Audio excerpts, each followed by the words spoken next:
Hi, everybody. Hope you're doing marvellously well. I'm sitting here with the rather wonderful Steven Lipson, who's currently my neighbour. We are neighbours, yeah. Neighbours. How are you? Yes, very well, very well. Yeah. Enjoying the weather. It was rather lovely to get up this morning and just walk over here. Yeah, 20 minutes, you said. 20-minute walk. So we were saying earlier about technology leading music.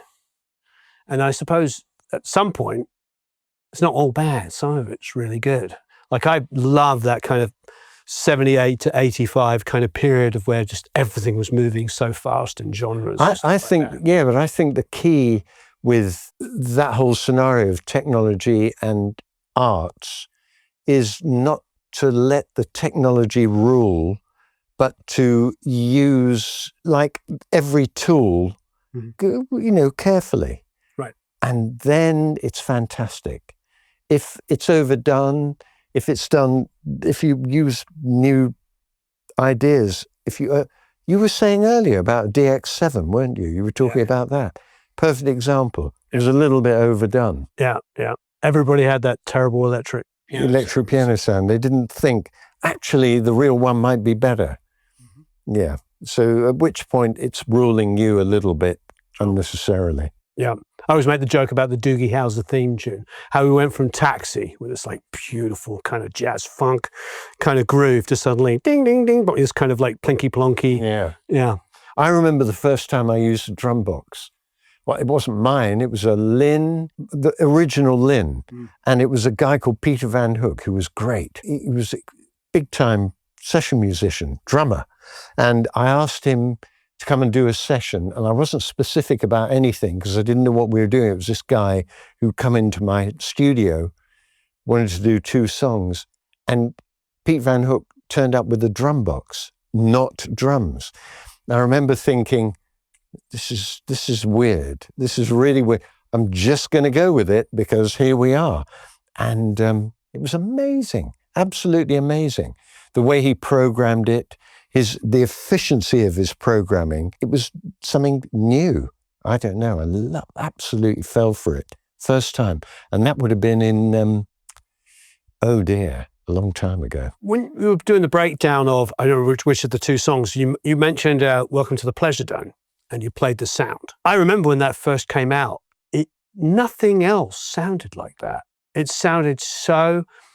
I think now the words I would use to the way I felt then was like, it was so in your face. Everything was just so big sounding, where I felt like everything before that sort of sounded a little cloudy. Everything was... Well, this is interesting because in a way, what I learned with Trevor was it's that awful expression of don't sweat the small stuff. Right. Because the sounds that we got generally were really quick.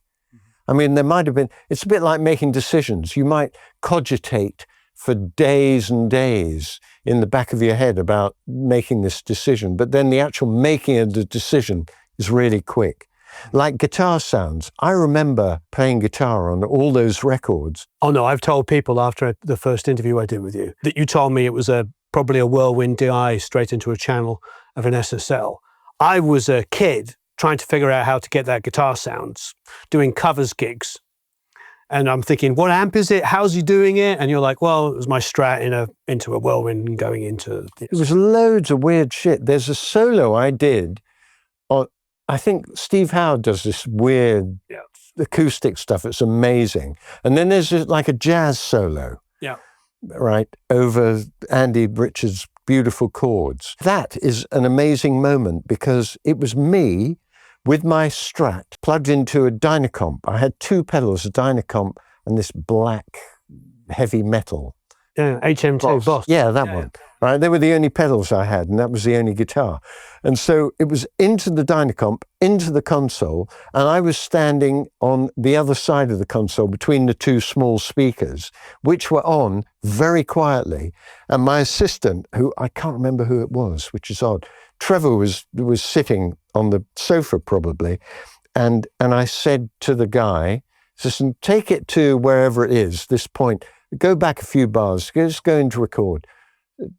And play it really quietly. So I could hardly hear it. And I'm talking to Trevor. I'm going, this section here, it could have this sort of thing. Right? And I'm just doodling. right? I can just hear it, just hear the track, and you know, like a jazz solo, I'm going through up until the point where Holly goes shooting stars, right? And Trev goes, here, play that back, play it back, right? Play it back, done. There we have it. Yeah. So the thought, what I'm saying is that you talk about the sound quality, I wouldn't know. I've had that happen to me sometimes. Maybe it's the opposite. Maybe it's when you put too much time and effort that everything gets a little bit squeezed and ruined. You know, I don't know, but I've had the opposite thing where I'm spending like hours trying to figure out what was done to only find out that all the nothing was done. It was just a go. I had that happen to me with Shelley Ackers, who had recorded music from the Big Pink, and we were trying to get the drum sound from that record. And I was trying all different kinds of miking, and I eventually got him on the phone and said, how'd you do it? He goes, I didn't. I was like, what do you mean? He goes, well, Levon's singing on that song. And so he's playing drums. So most of the drum sound is just bleed into his vocal mic. And there was me like trying to dial in all those things. And yeah. But it's funny, I'm sure I told you about the article, How Did You Get That Sound? It's on in Sound on Sound. And the guy who did it, God, he called me recently, but the guy who did it, who came up with the idea for the article, he wanted me to be the inaugural guy. So we organized a Zoom call to discuss what I was going to say. And I told him what it was. And he went, oh, no, that's no good at all. He wanted, and I did this and that, and then it went, you know, and then I piped it down into the cellar and then put it through 1,000 boxes, and this happened and that. But it wasn't that at all. It was a drum sound on Slave to the Rhythm that was like nothing happened, and it sounded great. I just pushed the faders up. That granted, I was in a good room, and granted, my assistant was Bruce Lamkoff, who knew what he was doing, who put up the mics of his choice, in the position of his choice.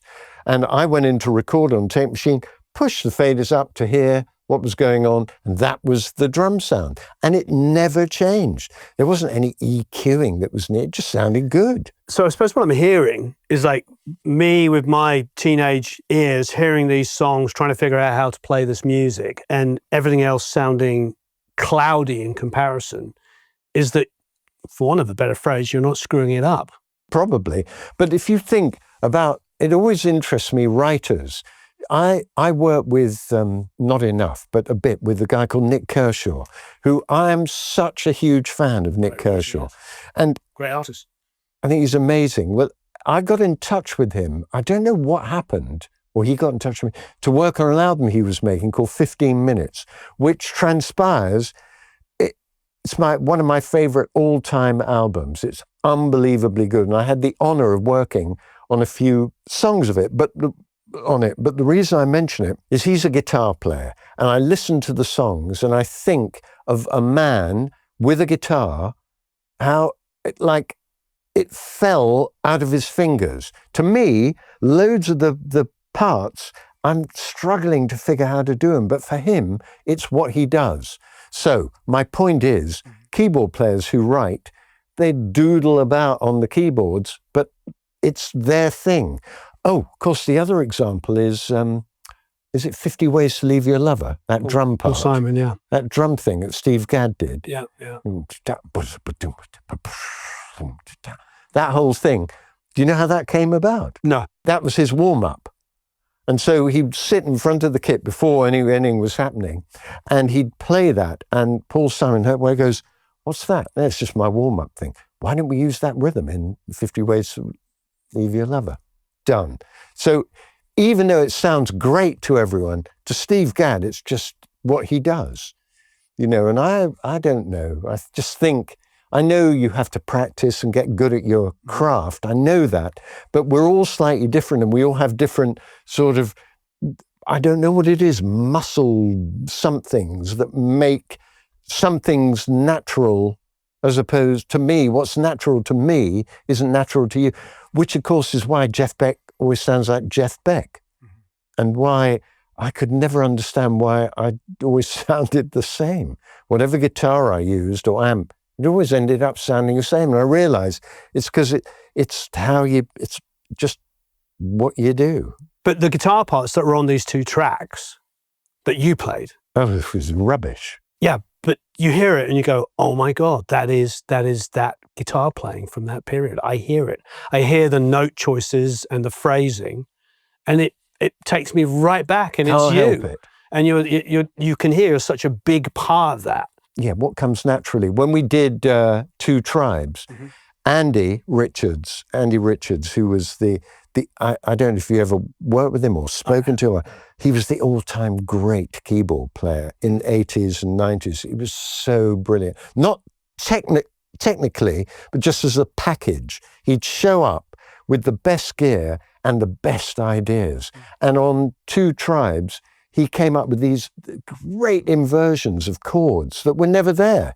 When the Frankies played it, there were 2 big changes, 3 big changes, loads of changes, but there were no chords, and he just these chords fell out of him because it's what intrinsically he felt should be done. It wasn't any great revelation in a way to him. It was just him. It was brilliant. He did that all the time. He'd do stuff. And I think that's so good. So it's just what he did, which is what made him so good. I think what is revolutionary about the production of that period is it's actually, I suppose it's a blueprint for what's going on now. Because yes, it's melody, it's harmony, songwriting, production arrangement, all that stuff. But it's sound design. The amount of sound design that you did at that period is so typical of what music is like now. But that was, mid-early 80s. Yeah, well, I have to take your word for that. Do you know Julian Mendelssohn? Yes. Okay, so he was absolutely amazing. Australian, spoke his mind in a way that would make a lot of people very uncomfortable. Just utterly direct. I mean, I'm reasonably direct, but he's insane. He's just tells it, don't like that, well, just very straightforward. And it came out in his mixing, the way he made things sound. So straightforward, so good, so clear, so defined, which is how he spoke. There's another great example of it, Neil Conti, who for years, when he lived here, he was so my favorite drummer. And I realized what made him my favorite drummer was his personality, because he was a difficult guy. Did you ever meet him? No, I didn't. You know who he is? Yes. Okay, Prefab Sprout, as for a start. But he was always really sort of sneery and argumentative and difficult. And his playing reflected his personality. His drum fills were like, yeah, and, it was his whole attitude. I remember we were doing a B-side for a single, Annie Lennox, and I had this idea for, Don't Let Me Down? It's a Beatles song. Right. Don't let me down. One of my favorite Beatles songs. Right. I've Let It Be. And she said, why don't we do that for a B-side? Great. I booked the studio. It was Metropolis B, which at the time was my favorite place. And I can't remember who we got in. I was playing the bass. Was I playing the bass? Or guitar? Whatever. Not many people. And a keyboard player, which could have been Peter Vitesse. It would have been. And Neil Conti played the drums. And we had a 3-hour window, a 3-hour session to do this, because she was in a rush and this, that, and the other. And so we're there, bright and ready to go at 2 PM. And where's Neil? Neil's not here. 3:00. Neil, where's Neil? We can't do it. We need the drums. Neil shows up like 3:10. Like, really, yeah, what's going on? Well, we're waiting for you. Oh, it's all right. What are we doing? Don't Let Me Down. Oh, have you got, he goes, let me hear it. What do you mean hear it? It's the Beatles. You know the song. All right, not a problem. He sets his kit up. We mic it really quickly because we've got no time. And he goes, all right, we're good. Let's go. I'll count you in. Okay? Okay. He counts us in. We do it. 1 take. He hasn't played a thing. He comes in, does 1 take, and it's brilliant. There's these great big, we all fell in with him. He's doing this really sort of sloppy beat, and then it stops, and Annie doesn't come in. And then she goes, nobody all right, and really slowly. And then Neil, he absolutely nailed it in one take. And we all followed him. And Annie clocked the mood he wanted the thing to be. And that was the take. And it was so good. And he said, all right, that'll do. And off he went. It was the weirdest thing. Of course, everybody who's watching this is now Spotify, Googling, whatever that track. Yeah, that was him. It was amazing. I can't remember. I think I overdubbed the bass on it or something. But those moments of absolute just done, they're the moments, always. One of my two favourite Beatles songs, Hey Jude and Don't Let Me Down. Oh, interesting. Yeah. I did it. So Paul and so John. I met him because I was working with Prefab Sprout. They asked me to do a couple of songs on there. It was called Life of Surprises. It was the weirdest studio experience. Again, in Studio B at Metropolis. And I showed up with my minimal gear because I had a rack of stuff. So they show up, we're all there. So what are we going to do? Paddy goes, well, I'll play the chords in for you. Oh, great. Okay. Well, that's the start. I get a rhythm going, some whatever, nothing rhythm. And he plays the chords. They're very simple chords. If you listen to the record, it's the first chord of the verse and then a push into bar 2 and then nothing until bar 5. Chord, push into bar 6, nothing. So it's a really open thing, right? And he's doing it on I think a Wurlitzer sound. I got up for him. That's that. And then he must have sung a guide because I had no idea what was going on. This is absolutely what I said to Martin. Bass, why don't you do a bass part on it? I might have juiced the rhythm a bit by then. Neil was going to come in and play on it. But at this point, I said, why don't you do a bass? Because I've no idea what to do. I said, well, just pick the bass up and fiddle around. He said, why don't you have a go? This is the bass player, right? He's going, don't know what to do. You have a shot. Pick the bass up and do this. I had no idea what to do. And so I do this real random thing, but we're working on 2 digital tape machines at the time, right? And I'd got Hef and I, my engineer Hef and I, we were big on this offset and dropping in. And so I did this bass part and they're all going, that's good, that's good. Okay, that's good. It's really random.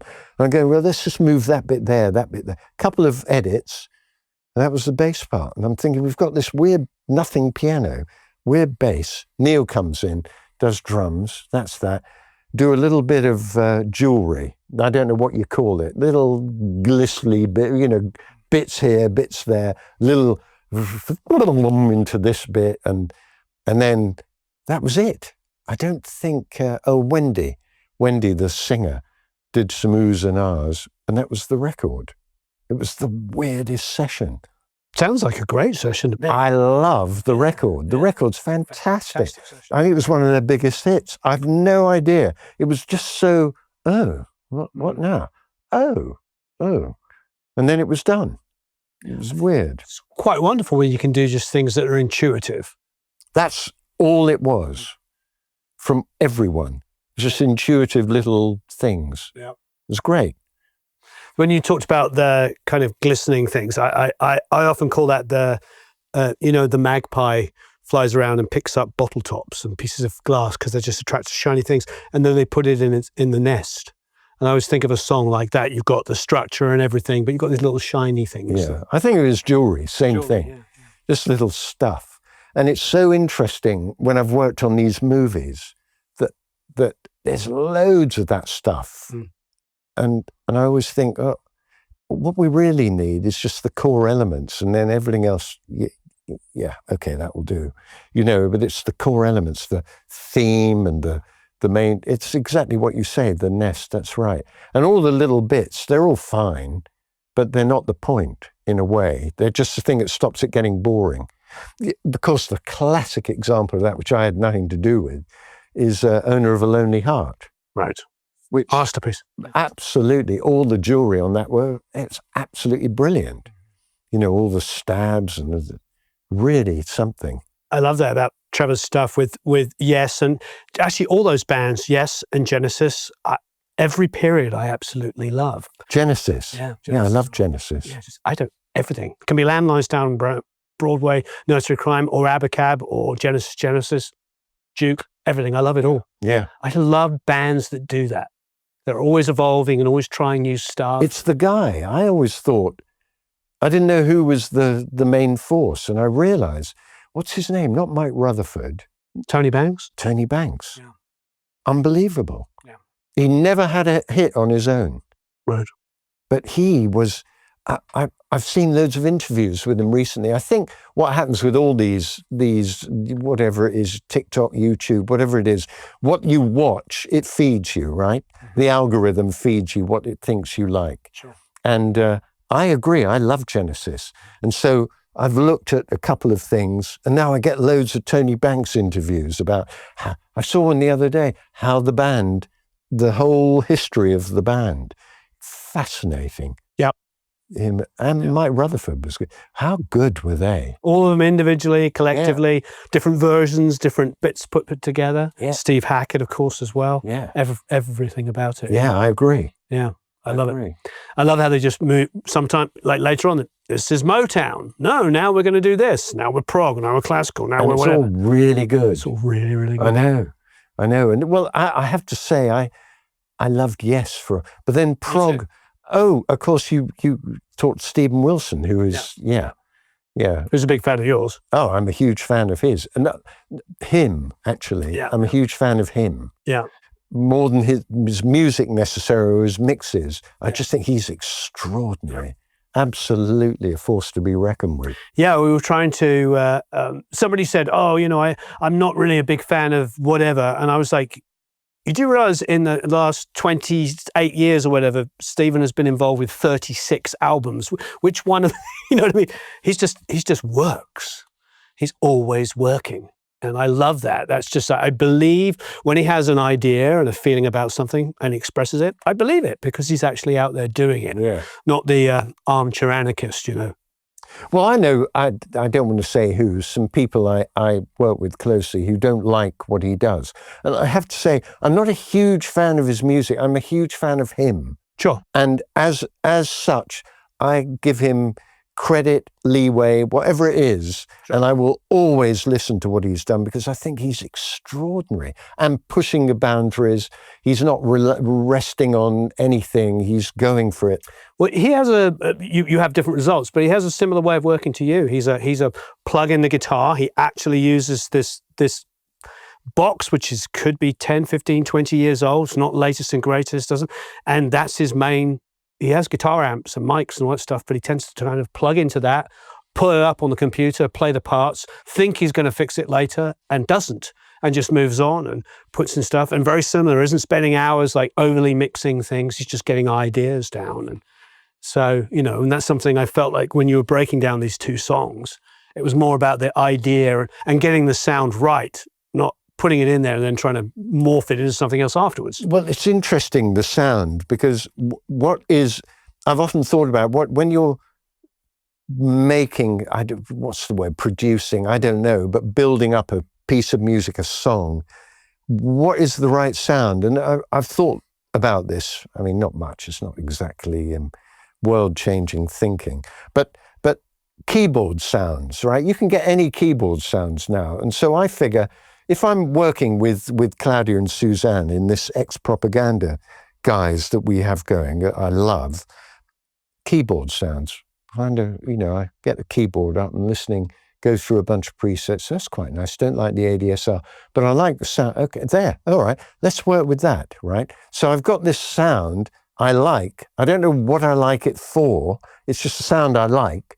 It's random, and off we go. And then we come up, something happens, and then that random sound has become the sound of that song. So it's all weird. It's all pretty random, the whole thing. You take your inspiration from where you get your inspiration. But it makes me think of how, was it the 70s where they used to take a week getting a drum sound? Yes. I remember the snare sound.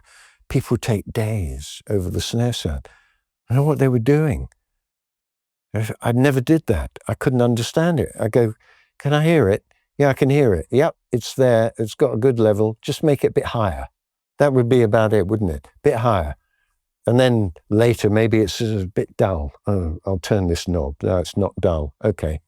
Beyond that, but often you're hiring a great drummer that's another thing about the good old bad old days, where you would hire somebody for a job that knew everything about their job. So they're sitting there probably just kind of keeping that tweaked really nicely and being very conscious of how they play and all this stuff.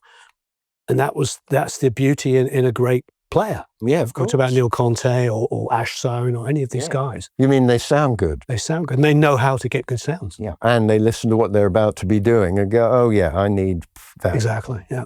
It's like a 2-minute thing. Yeah. Now, I was just thinking of singers. That's a really interesting one, singers, microphones and all that whole arena. I worked with someone very famous for a long time, doesn't matter who, and then we parted company amicably, and this artist went on to another producer who set up it was like a presidential news conference worth of microphones. And I remember thinking that this is so wrong. This is so wrong on so many levels. To find out which mic sounds best? The mic that sounds best is the one you've put up. That's the mic that sounds best, because what you're in fact doing is taking any chance of getting a vocal away. It's the most ludicrous thing. So make an educated guess, go with that, and it'll be fine. It doesn't matter. I had a session where it was somebody on one of those big shows, not the ones we're talking about, not X Factor, not American Idol, so the other one, everybody knows which one. And they brought in the vocal coach from the show. And it was earlier on in the day, and I wanted to get verses, so I needed richness in the voice, which a singer has when they first walk through the door. And they brought in the vocal coach who just overworked them. And so all of this turned into pretty much this. All the low end had gone. And I'm just thinking to myself, oh my God, this is our business where people have jobs that they don't need to have, they don't need to be doing. You know what I'm saying? It's like I knew what I wanted, and they had to have the expert here who just completely removed the low end from their vocal. Well, even though I didn't do the song, I took the piss out of her endlessly. Cher, I worked on an album called It's a Man's World, I think it was called. It was the one directly before she had the big hit Believe. She had a vocal coach, and she did a song called Walking in Memphis. Mm-hmm. And the vocal coach, she did the vocal, and I heard it. She came, she said, "What do you think of this?" I said, "Well, what are you singing? You're singing Walking in Memphis." And she goes, "Yeah, that's what my vocal coach told me to sing." What? It's Walking in Memphis, not Memphis. Anyway, it never got changed. So if you listen to it, you'll hear Walking in Memphis, which is the vocal coach. It's a tough one, isn't it? Because I know with a lot of vocal coaches, they don't like the E sound. They say it can be too aggressive. So please, they'll make them sing it as please. Please release me, let me. No. Yeah. Please. Vocals are like my not favorite thing to do on a record, because I love them so much and they're so important that I can get a bit obsessive with them. So I've been through a lot of coaches and stuff, and I took vocal lessons myself to learn how to speak to singers. I'm really good at it. Yeah. I've got a thing to say, but I'm really good at getting vocals. I know you've got some of the best vocals ever. But I've discovered a load of things. One is you should have to throw it away. Yeah, I agree. If you make a big deal of it, you're not going to get anything. You're speaking my language. I tell people, biggest thing in cutting vocals is distraction. Yeah. Make a stupid joke, do anything to take them out of the zone of actually singing. Well, that's the best. If I'm making a record with someone, from the off, I go, the singer, I go, "You're just another instrument." Obviously they're not, but I'm going, it's just, I've got the guitar, I've got the voice, I've got the drum.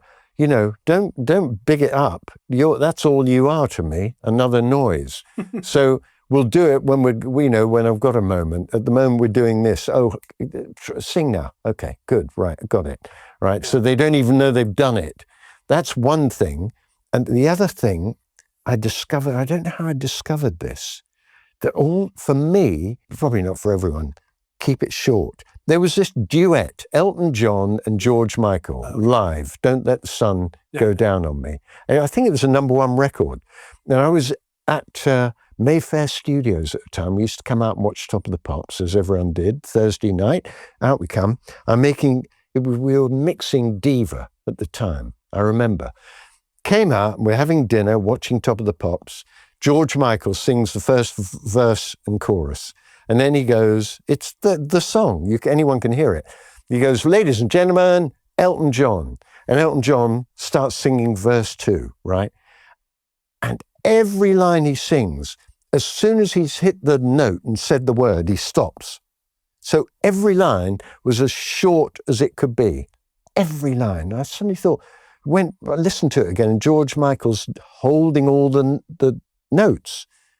That's why Elton sounds so much better. He's punching it out. And then there are gaps. In between every line, there's a gap. So I'm not blasted with Elton John. I'm hearing a line, a bit of relief, next line, right? And I suddenly realized I'm listening. I go back and I listen to James Brown, was a perfect example. Every line was like as short as he could make it. There was no bullshit going on. So I suddenly went, this is great, and started working with all these various artists. So just keep it short, it's better. Too long, what's all this? And once, of course, Pro Tools was good enough, I'd edit everything down, make it as short as I could. It worked really well. And to get a good vocal, 3-4 takes and a couple of bits here and there, and you're done. If you do more than that, everyone's feeling terrible.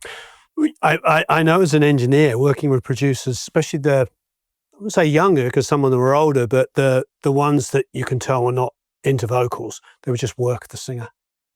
And I'd sit there and and then of course they'd let me comp it. So I'm thinking, well, this isn't what I would have done if I'd been producing the vocal. So I'd sit there with, 30, 40, 50 takes of almost identical takes. And maybe take 2, we got the line that just has personality. And then I'm sitting there like, why am I listening to this over and over again? But I think for a lot of producers that aren't as focused and don't know when something's good, they think if they work the singer more, then the singer's going to walk away and go, he worked me. Yeah, I know. It's a weird one. But then I don't know what to say when Mutt Lange, for example, used to really nail every line with the singers. I know this. He'd do it.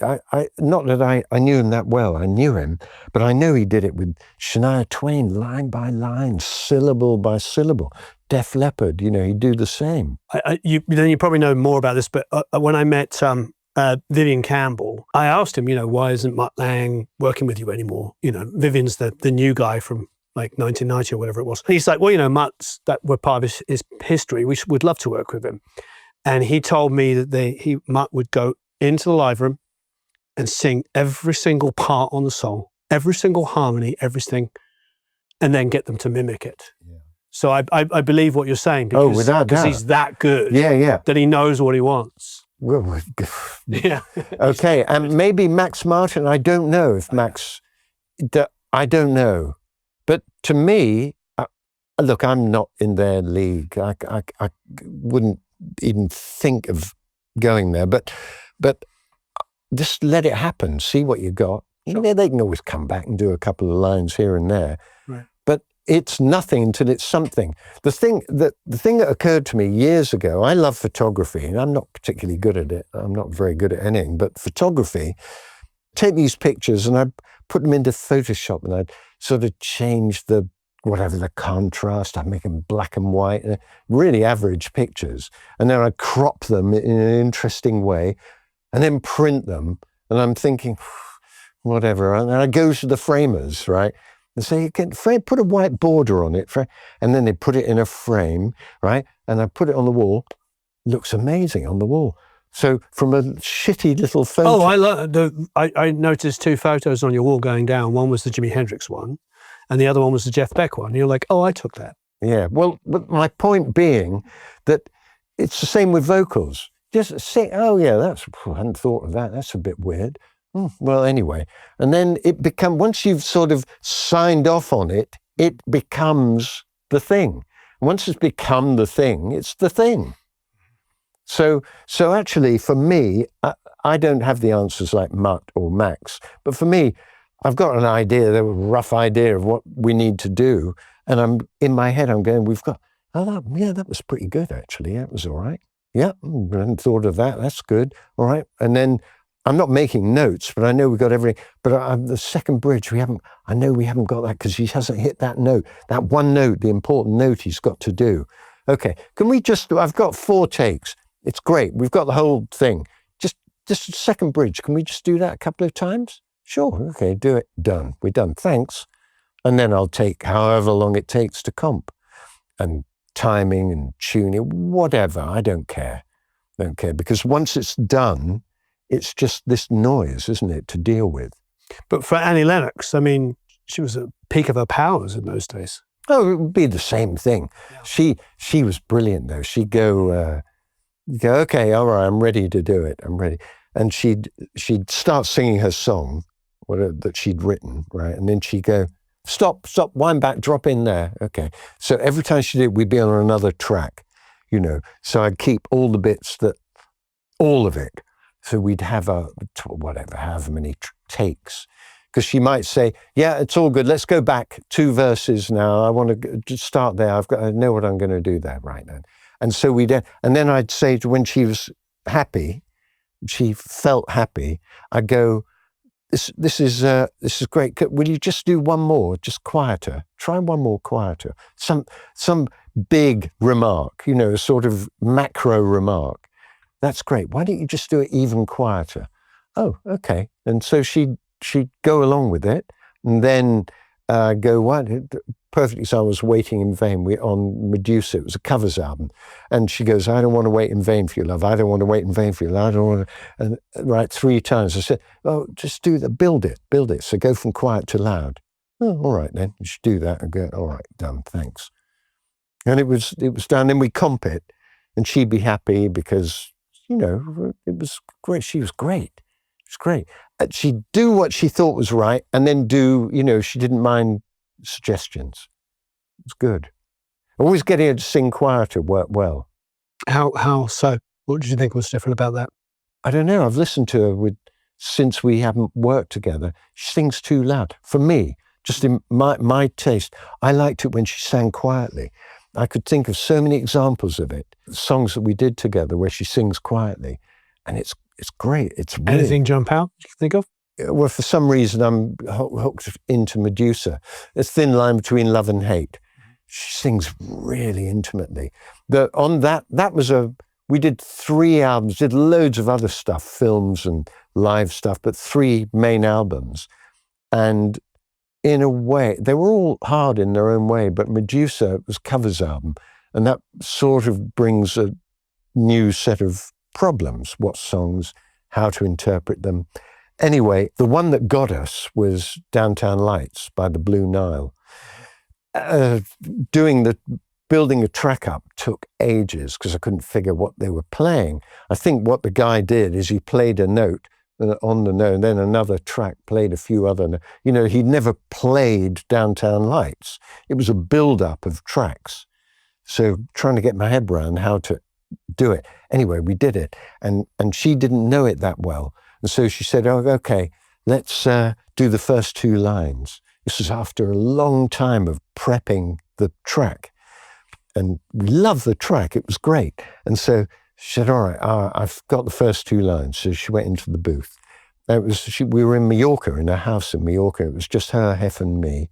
And so the track starts, and she goes, sometimes I walk away, and all I want to do is, whatever the lyric is. She sang those 2 lines.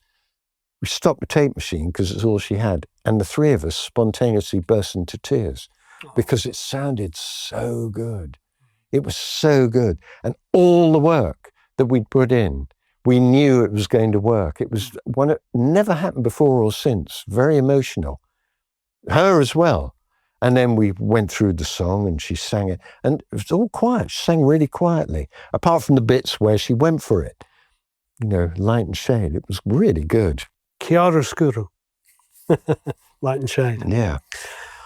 Yeah, I mean, what a voice. I was asked years ago, what if any artists you could work with, obviously Freddie Mercury, and I was always like, Annie Lennox. Me too. Yeah. Me too. When Jill Sinclair managed me when I was at Psalm before I left, who would you like to work with? I said, the singer in Eurythmics. And she laughed, said, well, it's never going to happen, is it? And that was that. So how did it happen? Simon Fuller ended up managing her. And I knew him from long before I was at SARM. I'd worked with him with a group called The Adventures, and we really got on well. But then it was a weird time. I was producing Simple Minds. I was in Scotland, phone call. Simon Fuller on the phone. Simon Fuller, what does he want?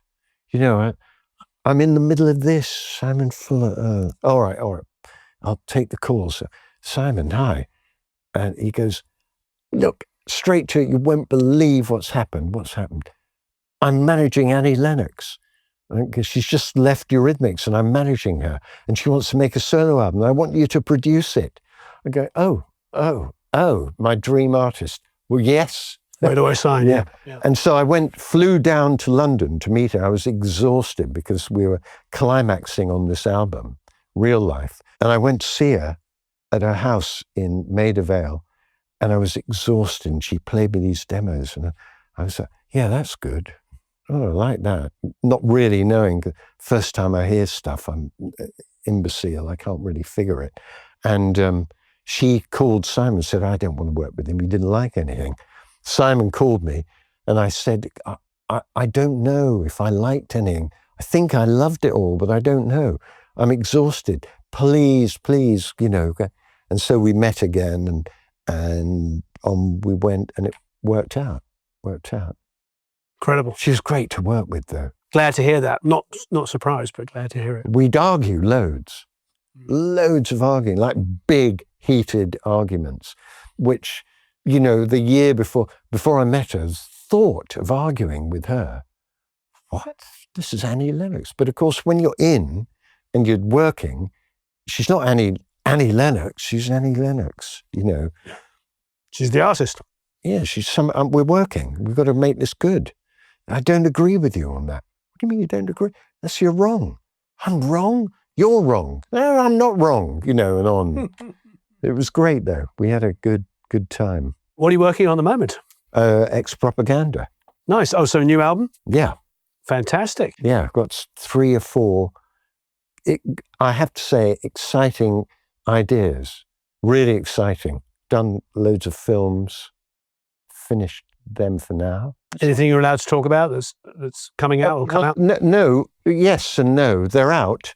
But the one thing that is going on streaming soon is the Hans Zimmer concert film, Diamonds in the Desert, which basically took up to a year, I think nearly a year to do. It was a complicated thing, but it's great. It's his live show. He's got a new show coming in September, October, whenever it is. This is the culmination of his show. He's been touring, and it's brilliant, actually, with loads of really interesting interviews, and it's good. It's good. I look forward to that. Is it coming out soon? I believe so. They're organising the streaming. It was in cinemas for a few nights. You know, it's one of those, we'll put it on, blah, blah, blah, done. And it's good, though. Incredible. And that's that. We have a course coming out, xPropaganda. It's the 2 songs, Don't Mess With Me and Utopia. Yeah. I remembered the first one. I kept forgetting it. I love it because I think the majority of your key sounds were virtual, correct? All but one. All but one. And then there's some stuff from Welcome to the Pleasuredome, which was, what did you say it was? A PPG. PPG, that's it, sorry.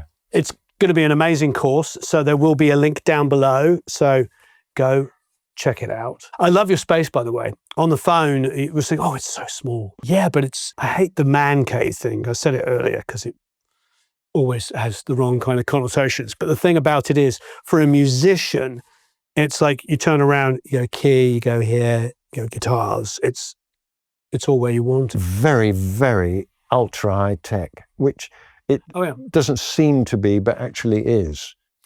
Yeah, because you're ahead of me with 3 different screens here that you're operating from beyond the obvious main screen here. Yeah, and there's a rack here with a load of interesting. So it's good. But it's all sort of low key. You wouldn't think anything about it was particularly, on the cutting edge, but it's actually all on the bleeding edge. Yeah, it's great. Dyne audio monitors all around, so Everywhere. full immersive system. It should be 7.1.4. Yeah. But it's actually 4.1.4. Okay. And I hate the middle speaker. So Okay. I have a virtual middle speaker. I have the outputs, right? And I don't have the side speakers. Which is I in the don't have standard the room. Yeah. But I have 7.1.4 output. Okay. And then it goes into my Trinov as 7.1.4. Yeah.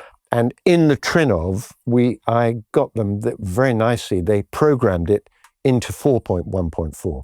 So the side speakers go equally to front and back. Yep. And then the center is left and right. Right.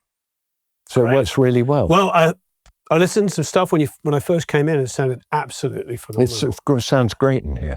Like I was saying to you, what was interesting is I just yesterday been having a whole discussion about Dyne audio speakers. And I was like, I haven't used those in a while. And of course I come in here and boom, all Dyne audio speakers. Yeah, they're good. Yeah, they are. They're fantastic. Yeah. And downstairs in the living room. Oh, didn't get to hear it down there. Yeah. They're good. They're good. Amazing. Well, thank you ever so much. Thank you for coming over. Really appreciate it. There will be a link down below to check out the course. Please do.